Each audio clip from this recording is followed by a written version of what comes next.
Lalu kemudian bagaimana untuk mengawasi masuknya hewan agar tidak terkena penyakit yang satu ini? Saat ini kita akan berbincang dan sudah terhubung melalui via Zoom bersama saya ada Bapak Asnawi, Ketua Umum Asosiasi Jaringan Pemotong dan Pedagang Daging Indonesia. Selamat malam Pak Asnawi. Selamat malam Pak Ishakan. Iya, baik. Dan tetap semangat. Baik, dan juga nanti juga akan bergabung bersama kita Ibu Rusmiati, Kabid Peternakan dan Kesehatan Hewan DKI Jakarta. Saya ke Pak Asnawi terlebih dahulu. Pak Asnawi, ini sudah beredar dari beberapa waktu lalu begitu ya terkait dengan penyakit PMK ini yang menyerang untuk hewan ternak sapi begitu. Bagaimana Anda menyikapi terkait masalah ini Pak Asnawi?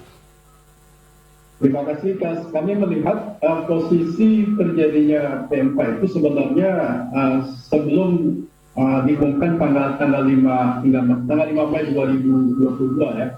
Itu tak terjangkit di posisi di akhir Ramadan berkisar tanggal 27-8 April yang lalu. Lalu pemerintah secara resmi mengumumkan bahwasanya terjangkitnya PMK itu pada tanggal 5 yang mana terdeteksi ada 2 provinsi yaitu Jawa Timur dan Provinsi Aceh Nahdlatul Darussalam yang di Aceh Tamiang. Melihat daripada posisi ini, penyebaran sangat luar biasa dalam waktu yang sangat singkat, dalam kurun waktu kurang lebih 15 hari kemudian, di mana telah terdeteksi yang suspek itu ada di posisi 82 kabupaten dan 16 provinsi yang ada di Indonesia. Dan posisi ternak yang terjangkit suspek itu adalah di posisi sebanyak 5.454.454 ekor dan kondisi populasi kita sebanyak 13.841.258 ekor. Jadi artinya boleh dikatakan hampir sepertiga lebih sedikit yang kena suspek daripada virus PMK tersebut. Namun saat positif yang dinyatakan sakit itu hanya berposisi di posisinya adalah 0,38% dari jumlah ternak yang ada di tingkat populasi nasional yaitu sebanyak 20.723 ekor. Baik. Dari jumlah tersebut hasil daripada proses penanganan secara maksimum yang dilakukan oleh pihak Dinas Peternakan dan Kesehatan Hewan masing-masing provinsi yang sembuh itu sudah mencapai 6.898 ekor dan kondisi yang dipotong paksa ada 162 ekor dan yang mati 142 ekor. Artinya tingkat kesembuhan telah mencapai sepertiga dari jumlah yang dinyatakan positif sakit terkena virus PMK tersebut. Seperti itu. Baik, Pak Asnawi, sebenarnya kalau kita runtut dari penyakit PMK ini awalnya dari mana sih Pak Asnawi kalau kita boleh tahu?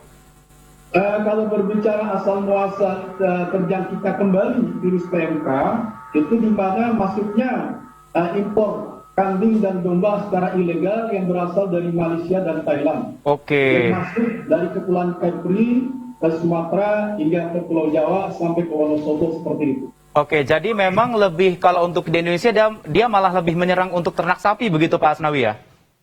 Iya, persis sekali seperti itu. Baik, Pak Asnawi, kalau kita mau tahu ciri-ciri hewan yang terkena PMK ini, kalau secara kasat mata bagaimana sih Pak? Apakah sudah melihat sebelumnya? Secara kasat mata dapat terlihat secara langsung di mana kondisi hewan di muarang dan mulut itu keluar liur yang berlebihan dan kondisi panas yang ada di suhu tubuh hewan tersebut mencapai 39 sampai 41 derajat. Dan kondisi hewan tersebut dalam kondisi yang gemetar. Dan jika kita melihat langsung, mencoba melihat secara uji klinis dengan kasat mata kita lihat, itu dengan rongga mulut, di mana terdapat sariawan yang sudah akut, sehingga untuk mengkonsumsi makanan juga sangat-sangat sulit. Nah, di sisi lain memang posisi itulah kondisi terjadi kondisi penurunan secara drastis pada hewan tersebut, baik kondisi secara fisik maupun dari hewan yang memiliki sapi perah, tingkat produktivitas susu semakin susut dan semakin rendah. Baik, kalau yang dikhawatirkan ini seperti dengan penyakit-penyakit yang lainnya begitu Pak Asnawi, apakah ini juga bisa menjangkit atau menular ke manusia begitu?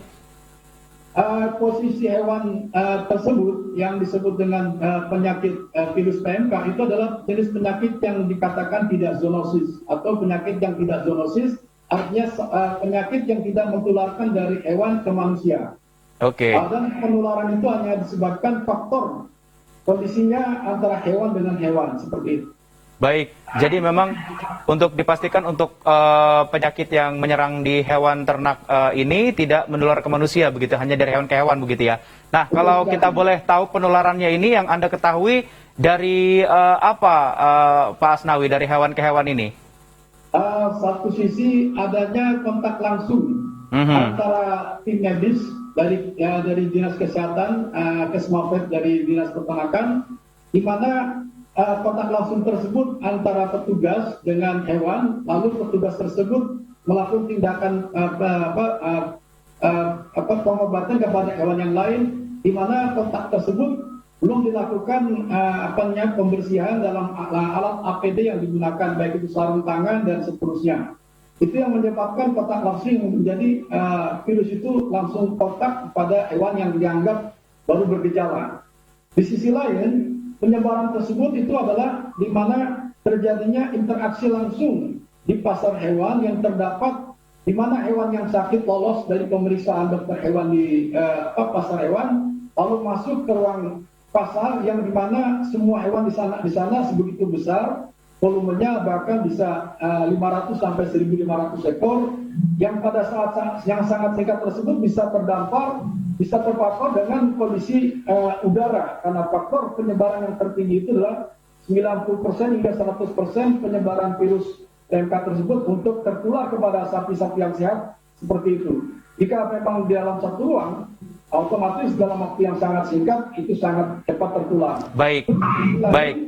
Juga hal yang bisa menyebabkan terjadinya transaksional, kondisi yang tidak jelas, istilahnya dalam kondisi yang baik seperti itu bisa menularkan kepada hewan pada provinsi lain. Baik Pak Asnawi, kita akan lanjutkan perbincangan kita Pak Asnawi usai jeda yang satu ini, tetaplah bersama kami di Newsroom.